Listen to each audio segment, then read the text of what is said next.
وہ اپنا دل گندا لے کے آتا ہے. لہذا مرید کرنے کے بعد، بیعت کرنے کے بعد، ریاضت کے ذریعے، مجاہدے کے ذریعے، تزکیہ نفس کے ذریعے اس کے دل کو صاف ستھرا کرنا پڑتا ہے. جب کہیں جا کر اسے خلافت عطا فرمائی جاتی ہے، خلافت سے سرفراز فرمایا جاتا ہے. لیکن میں نے دیکھا احمد رضا نے جو آیا ہے، احمد رضا بیعت ہونے کے لیے جب آیا ہے، یہ گندا دل نہیں بلکہ صاف ستھرا دل لے کر آیا تھا. اس کو زیادہ محنت کی ضرورت نہیں تھی، اسی لیے میں نے بیعت کے ساتھ اسے خلافت سے بھی سرفراز فرما دیا. میرے پیارے آقا علیہ الصلوۃ والسلام کی پیارے دیوانوں، تو یہ تھا اعلیٰ حضرت کا مقام.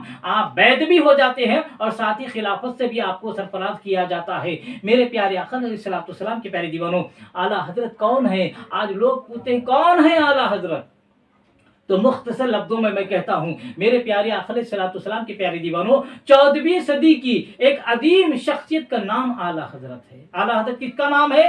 14ویں صدی کی ایک عظیم شخصیت کا نام اعلیٰ حضرت ہے. بہت سی خوبیوں کے مجموعے کا نام اعلیٰ حضرت ہے. دنیا وہابیت و دیوبندیت کو ڈھانے کا نام اعلیٰ حضرت ہے. دنیا وہابیت و دیوبندیت کو ڈھانے والے کا نام اعلیٰ حضرت ہے. اور دنیا وہابیت اور دیوبندیت کے منہ پر بھرپور تماچا مارنے والے کا نام اعلیٰ حضرت ہے. علم غیب رسول صلی اللہ علیہ وسلم پر دلائل کے انبار لگانے والے کا نام اعلیٰ حضرت ہے. میرے پیارے آقا علیہ الصلوۃ والسلام کے پیارے دیوانوں، غوث پاک کے کردار کا نام اعلیٰ حضرت ہے. سنیت کی مشال راہ کا نام اعلیٰ حضرت ہے. اور حقیقت تو یہ ہے کہ عشق رسول صلی اللہ علیہ وسلم کے مجسمے کا نام اعلیٰ حضرت ہے. میرے پیارے آقا علیہ الصلوۃ والسلام کے پیارے دیوانوں، اعلیٰ حضرت کی کیا کیا تعریف کروں، جتنی اپنی طاقت ہے اتنی تعریف کر رہا ہوں. آپ کی ہستی تو وہ ہے، آپ کی شخصیت تو وہ ہے، گھنٹوں بیان کرے آپ کی تعریف کم نہیں ہوگی، آپ کی عظمت کم نہیں ہوگی. میرے پیارے آقا علیہ الصلوۃ والسلام کے پیارے گھنٹوں تعریف کرنے کے باوجود بھی ہم آپ کی عظمت بیان نہیں کر سکتے، ہم آپ کی تعریف بیان نہیں کر سکتے، آپ کا علم کا مقام نہیں بیان کر سکتے. جتنی میری طاقت ہے اتنی بیان کر رہا ہوں. میرے پیارے آقا علیہ الصلوۃ والسلام کے پیارے دیوانوں، تو دیکھ لیا آپ نے اعلیٰ حضرت کا علمی مقام کیا ہے، اعلیٰ حضرت کی شخصیت کیا ہے، اعلیٰ حضرت کا مقام کیا ہے. لیکن آج وقت کی ستم ظریفی یہی ہے کہ جس طرح آج کے دور میں پوری دنیا میں ہو یا ہندوستان میں ہے، پورے عالم میں آج مسلمانوں پر ظلم کیا جاتا ہے، لیکن مسلمانوں ہی کی بدنام کیا جاتا ہے، مسلمانوں کی فتنہ پرور کہا جاتا ہے. تو مسلمانوں پر ظلم ہوتا ہے لیکن بدنام بھی مسلمانوں کو کیا جاتا ہے. اسی طرح مسلمانوں میں آج سنیوں پر ظلم ہوتا ہے لیکن وہابی سنیوں کو ہی مورد الزام قرار دیتے ہیں، سنیوں کو ہی فتنہ فساد والا قرار دیتے ہیں، سنیوں کو ہی لڑائی جھگڑے والا بیان کرتے ہیں، لڑائی جھگڑے کرنے والا بیان کرتے ہیں، یعنی ثابت کرنے کی کوشش کرتے ہیں.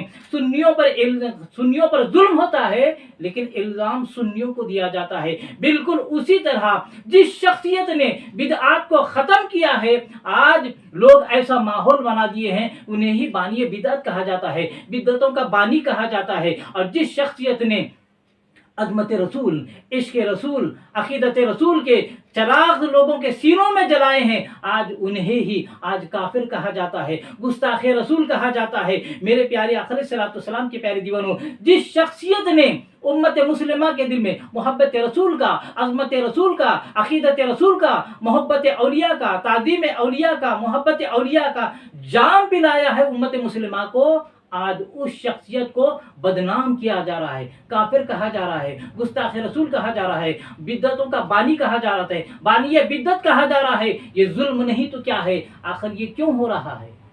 آخری بات کہہ کے اپنی بات ختم کر رہا ہوں. یہ کیوں ہو رہا ہے؟ اعلیٰ حضرت کو بدنام کیوں کیا جا رہا ہے؟ وجہ یہ ہے کہ اعلیٰ حضرت نے اپنے علم کے ذریعے، قرآن و حدیث کی روشنی میں، اپنی تصانیف کے ذریعے، اپنے قلم کے ذریعے پوری دنیا وہابیت کو، پوری دنیا میں جو بے نقاب کر دیا ہے، پوری دنیا وہابیت کو ننگا کر دیا ہے، ان کے بھیانک چہرے کو بتا دیا ہے. اس سے پوری دنیا وہابیت بلبلا اٹھی ہے اور آج تک اس درد میں مبتلا ہے. اسی لیے یہ بلبلا کر، یہ تل ملا کر اعلیٰ حضرت کے علم کا تو مقابلہ نہیں کر سکتے. لیکن کیا کیا انہوں نے؟ جب علم کا مقابلہ نہیں کر سکتے، اعلیٰ حضرت کی شخصیت پر مختلف الزام تراشیاں کر کے اعلیٰ حضرت کی شخصیت کو داغدار کرنے کی کوشش کی جا رہی ہے، اعلیٰ حضرت کی شخصیت کو مجروح کرنے کی کوشش کی جا رہی ہے. میرے پیارے آقا علیہ الصلوۃ والسلام کے پیارے دیوانوں، جس طرح بچے کرتے ہیں، بچے کیا کرتے ہیں؟ جب انہیں کوئی مارتا ہے تو جب وہ اس کا مقابلہ نہیں کر سکتا کوئی بچہ، بڑا کوئی جب مارتا ہے کہ اس سے زیادہ طاقتور کوئی مارتا ہے بچے کو، تو وہ بچہ کیا کرتا ہے، جب اس سامنے والے کا مقابلہ نہیں کر سکتا تو دور جا کر جس نے اسے مارا ہے اسے گالیاں دینا شروع کرتا ہے۔ کیوں؟ کہ وہ مقابلہ نہیں کر سکتا، لہذا دور جا کر مارنے والے کو گالیاں دیتا ہے۔ بالکل یہ وہابی یہی کر رہے ہیں، جب اعلیٰ حضرت کے علم کا مقابلہ نہیں کر سکتے، اعلیٰ حضرت کے دلائل کا مقابلہ نہیں کر سکتے، تو اعلیٰ حضرت پر مختلف الزام تراشیاں کر کے انہیں بدنام کرنے کی مہم چل رہی ہے۔ میرے پیارے آقا علیہ الصلوۃ والسلام کے پیارے دیوانوں، لیکن انہیں نہیں معلوم چاند پر تھوکنے کا نتیجہ کیا ہوتا ہے۔ چاند پر تھوکنے کا نتیجہ کیا ہوتا ہے؟ اللہ تبارک و تعالیٰ انہیں ہدایت عطا فرمائے۔ میرے پیارے آقا علیہ الصلوۃ والسلام کے پیارے دیوانوں، اگر میرے ویڈیو سے آپ کو کچھ معلومات ہو رہی ہیں تو میں آپ سے گزارش کروں گا کہ میرے ویڈیوز کو دیکھنے کے بعد اسے زیادہ سے زیادہ شیئر کریں، زیادہ سے زیادہ شیئر کریں، کیونکہ دین کی بات پھیلانا بھی صدقہ جاریہ ہے۔ اور گزارش کروں گا کہ میرے چینل کو سبسکرائب کریں اور بیل آئیکن کو بھی ضرور دبا لیں، تاکہ میری جانب سے جو بھی ویڈیو اپلوڈ ہوتی ہے سب سے پہلے اس کی نوٹیفیکیشن آپ تک پہنچ سکے۔ اللہ تبارک و تعالیٰ سے دعا ہے کہ اللہ تبارک و تعالیٰ ہمیں عشق رسول میں جینے اور مرنے کی توفیق عطا فرمائے، رسول اعظم صلی اللہ علیہ وسلم کی سچی محبت نصیب فرمائے، اور مرتے دم تک ہمیں تعلیمات اعلیٰ حضرت پر عمل کرنے کی توفیق عطا فرمائے، خاتمہ فرمائے تو ایمان پر خاتمہ عطا فرمائے۔ وما علینا الا البلاغ المبین۔ السلام علیکم رحمۃ اللہ وبرکاتہ۔